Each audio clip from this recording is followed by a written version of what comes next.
శ్రీ లక్ష్మీ నరసింహ కరావళంబ స్తోత్రం. శ్రీమత్పయోనిధినికేతన చక్రపాణే భోగీంద్ర భోగమణిరంజిత పుణ్యమూర్తే యోగీశ శాశ్వత శరణ్య భవాబ్దిపోత లక్ష్మీ నృసింహ మమ దేహి కరావలంబం. బ్రహ్మేంద్ర రుద్ర మరుదర్క కిరీట కోటి సంగట్టిధాంగ్రి కమలామలకాంతికాంత లక్ష్మీలసత్కుచ సరోరుహ రాజహంస లక్ష్మీ నృసింహ మమ దేహి కరావలంబం. సంసారదావదహనాతురభీకరోరు జ్వాలావలీభిరతి దగ్ధతనూరుహస్య త్వత్పాదపద్మసరసీరుహమాగతస్య లక్ష్మీ నృసింహ మమ దేహి కరావలంబం. సంసారజాలపతితస్య జగన్నివాస సర్వేంద్రియార్థబడిశాఘ్రజపోపమస్య ప్రోత్కంఠిత ప్రచురతాలుకమస్తకస్య లక్ష్మీ నృసింహ మమ దేహి కరావలంబం.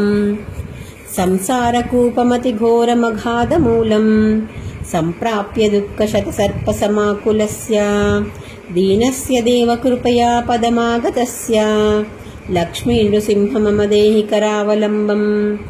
సంసారభీకరకరీంద్రకరాభిఘాత నిష్పిష్టమర్మ వపుషః సకలార్తినాశ ప్రాణప్రయాణ భవభీతి సమాకులస్య లక్ష్మీ నృసింహ మమ దేహి కరావలంబం. సంసార సర్పగణవక్త్ర భయోగ్రతీవ్ర దంష్ట్రాకరాళ విషదగ్ధ వినిష్టమూర్తేః నాగారివాహన సుదాబ్ది నివాస శౌరే లక్ష్మీ నృసింహ మమ దేహి కరావలంబం. సంసార వృక్షమఘబీజమనంత కర్మ శాకాశతం కర్ణపత్రమనంగ పుష్పం ఆరుహ్య దుఃఖదళితం పతతో దయాళో లక్ష్మీ నృసింహ మమ దేహి కరావలంబం.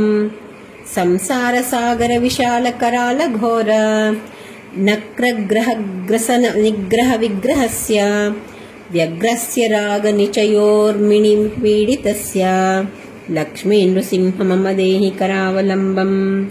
సంసార సాగర నిమజ్జన ముహ్యమానం దీనం విలోకయా విభో కరుణానిదే మాం.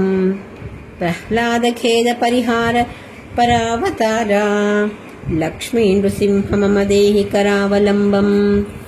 సంసార ఘోర గహనే చరతో మురారే మారోగ్రభీకరం మృగ ప్రచురార్దితస్య ఆర్తస్య మత్సర నిదాఘవ్ని పీడితస్య లక్ష్మీ నృసింహ మమ దేహి కరావలంబం. బద్వాగలే యమభటా బహుతర్జయంతః కర్షంతి యత్ర భవపాశతైర్యుతం మాం ఏకాకినం పరవశం చకితం దయాళో లక్ష్మీ నృసింహ మమ దేహి కరావలంబం.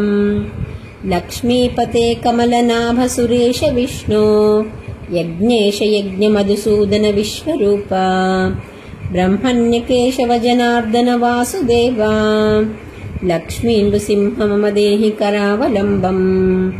ఏకేన చక్రమపరేణ కరేణ శంఖ